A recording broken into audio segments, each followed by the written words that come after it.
going to understand classification of activities under cash flow statement, of which first one is your operating activity. So what is your operating activity? Operating activities are like your main business, main purpose for which you are doing the business. Like for example, given here, company manufacturing garments. What will be the main purpose? What are the main activity that business must be doing? That are procurement of raw material, right? Incurrence of manufacturing expenses and sale of garments. Okay, but same garment manufacturer, if he purchases furniture, will he purchase the furniture for purpose of resale? Answer is no. So any kind of purchase of asset will not be treated as operating activity of a garment manufacturer. Now reverse. If I say this person is a furniture showroom owner, for him purchasing the furniture, selling the furniture is the operating activity. I hope now operating activity, the gist of it is very clear. Next thing, we need to understand what is the inflow and outflow relating to the cash flow activities. Let's understand what are the various cash inflows and cash outflows from the operating activity. Inflows means what are the money which company is going to receive in form of cash, but obviously we are learning cash flow statement, so it will be in the form of cash, right? And when we say outflow, it relates to money which company is going to pay, and again this is going to be in form of cash. Okay, so what are the cash inflows from the operating activity? What is the main thing a business do? The main purpose is to sell the goods, right? So the main operating activity and the inflows out of it is sale of goods, and a person who is into service sector, like a chartered accountant, a lawyer, for him providing service to his client will be treated as operating activity. Other than sale, any cash receipts which are in form of royalties, fees, commission and other revenue will also be treated as operating activity, right? Now we'll understand what are the outflows. We are not going to just sell the goods, right? We have to also purchase the goods. So when we make any cash payment to the suppliers, so when we make a cash payment, obviously when we do credit purchases, okay, and what are the goods we are purchasing and what are the service we are taking from them. It will not happen when you purchase the asset. As told to you earlier also, what is the primary business? It depends on the cash payments. Next, what are the cash payments made to or on behalf of employees? What payments we made to the employees? Salaries. To the laborers we make the payment in form of wages, right? The employees, although they are not directly helping us and doing our business, but indirectly they are the operating activities for us. So whatever expenses in form of salary, insurance, provident fund we incur for our employees will be treated as a operating outflow. Next is the cash payment to the insurance enterprises. See, whatever business you do, you always take a insurance, right? Fire insurance, right? Can be medical insurance for the employees. So whatever premiums, claims, annuities, other policies which you take for business will be treated as your cash outflow from the operating activity. Lastly, government, the taxes you pay to the government, right? So on what we pay the taxes? Obviously on the profitability. So whatever taxes you pay to the government specifically identified, unless, okay, unless it is specifically identified as financing or investing, it will be treated as your cash outflow from the operating activity. Till now, we have understood what is the operating activity, right? And what are the cash inflow and cash outflow relating to that. Now, let's head towards the second activity in our cash flow statement known as investing activity. Okay, so as per accounting standard 3, what are the investing activity? Investing activity are acquisition, disposal of long-term assets and other investment not included in cash equivalent. So this is something new. Once your business get expand, right? Once your business is getting expanded, you will not keep yourself just purchasing and selling the goods. You'll also feel like expanding your business by way of purchasing the land, by buying some kind of assets, right? For expansion purpose. So if you make any kind of investment in asset, now which assets?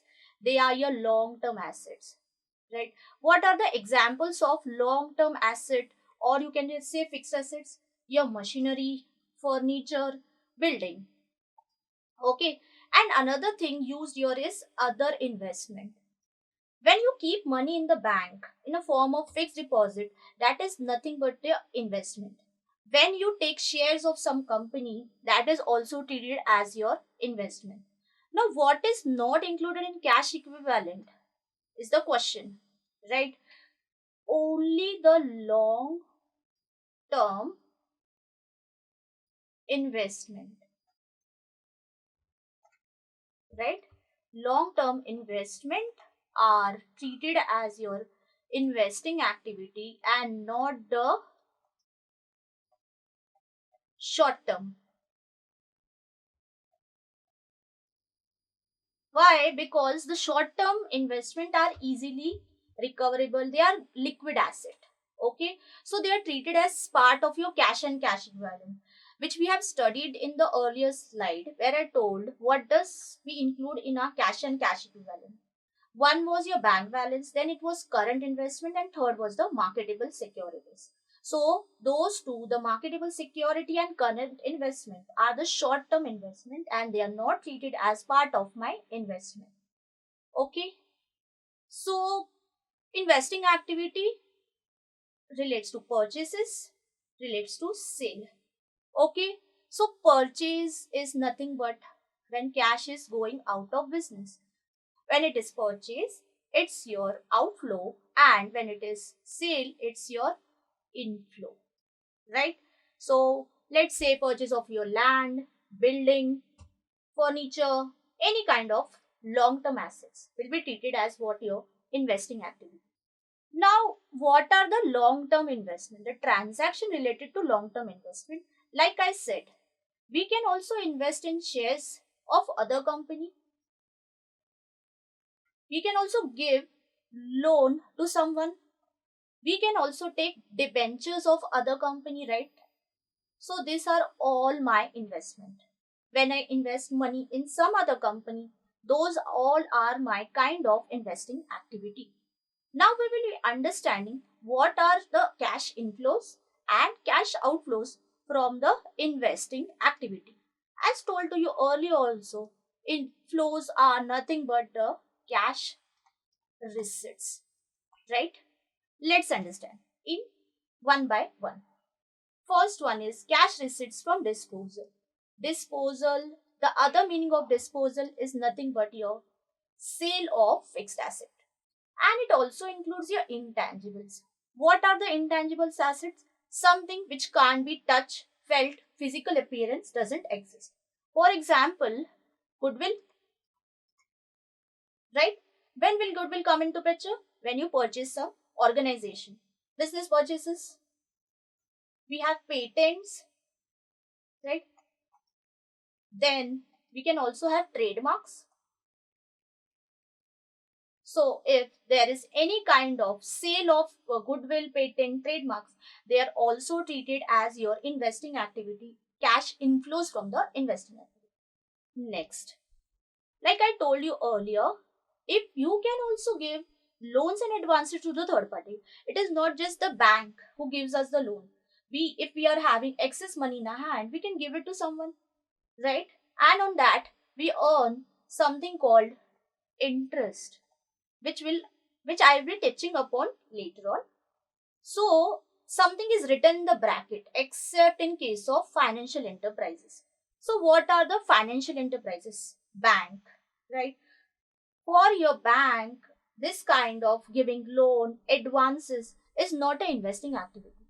Like I said, for a garment manufacturing company, selling of clothes was what?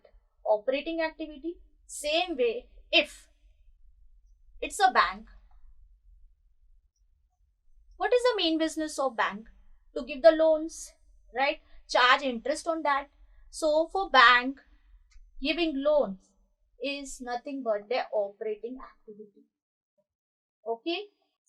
Then cash receipts from shares, warrants, debt instruments of other enterprises except held for trading purposes. Okay, so cash receipts from disposal. I told you what does disposal mean? Sale. Okay, if I sell the shares which I'm already having, shares are nothing but a part of a company which I've invested in other company. Warrants, debt instrument. Debt instruments are your debentures.